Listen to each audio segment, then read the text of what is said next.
Joining me now from Toronto with his unique perspective on this is the founder of the Reform Party, who later merged with the Canadian Alliance, Preston Manning. Good morning, Mr. Manning. Thank you for being with us. Good morning.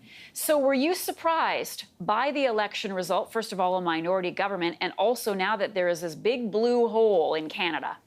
No, I think this was the worst outcome that the West anticipated, a minority Liberal government propped up by the NDP. And the fact that the Prime Minister on election night, there wasn't a flicker of recognition of the unity problem that he faces was very disturbing. Did you see anything from him yesterday that made you think, okay, maybe he is starting to get it? There's a real problem here. Well, There's no representation at West. He said he wants to consult. They don't need to consult. The federal government needs to do something about these grievances that are fueling Western separatism. Reform equalization, get unobstructed transportation corridors to the Atlantic and the Pacific, get domestic free trade, get balance rather than extremism on the energy environment front. Do something rather than keep talking. It's time to do something.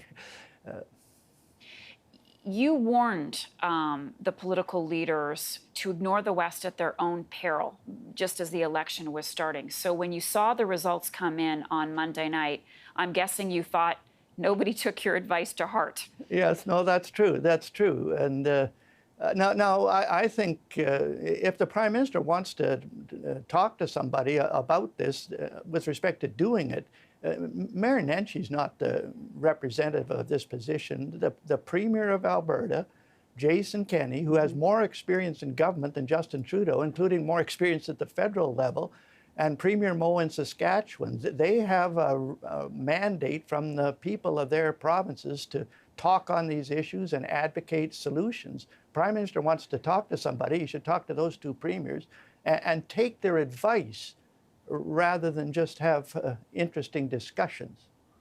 What about real representation then? I hear what you're saying about talking to the premiers, but there is none now in two provinces.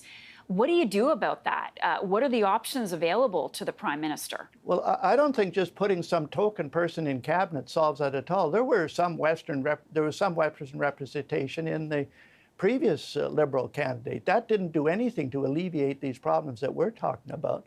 So I wouldn't worry so much about that as I would taking the advice seriously of these two premiers, at least in Alberta and Saskatchewan, Manitoba as well, that have a mandate and a better grasp of these issues than anybody else. What about Andrew Scheer? Does this put extra pressure on him to make the case for the West? Well, I think it does. And one of the potentials that Andrew has is you now have 7 provincial governments that are more or less conservative oriented.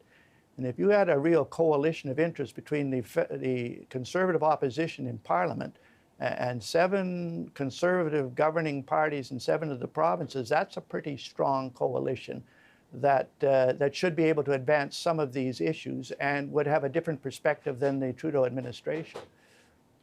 The night of the election, many of us listened to Rona Ambrose, who made such a strong case for Alberta specifically, and she explained why people feel left out.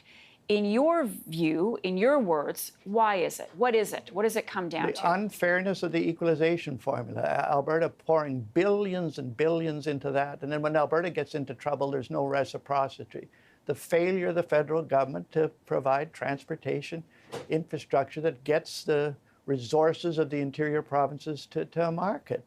The extremism on this environmental energy front, enormous concentration on the environmental side, no economic impact assessments of environmental protection measures. These are the roots of this discontent, and if they're addressed, then the separatist pressure will be reduced. If they're not addressed, it'll only get worse. And I don't think Central Canada or Ottawa have the foggiest notion of how deep and how serious this is.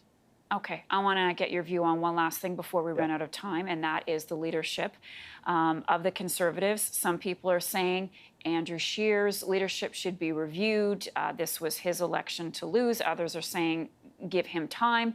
What's your take on that, Mr. Manning? Well, I think he should be given a chance to see what he can do with this increased. He's got an increased number of seats. He's got a bunch of younger members than he has had before, and he topped the popular vote. So I think he should be given a chance to see what he can do under these new circumstances. And I wouldn't rule out this stronger relations with provincial Conservative parties who are going to be big players in the future no matter what. So how would you characterize his performance on Monday night? Was it a victory for Andrew Scheer? Well, I think it was progress. It wasn't the victory that was hoped for, but it was progress. Preston Manning, thank you so much, founder of the Reform Party. Mr. Manning, appreciate your time with us this morning.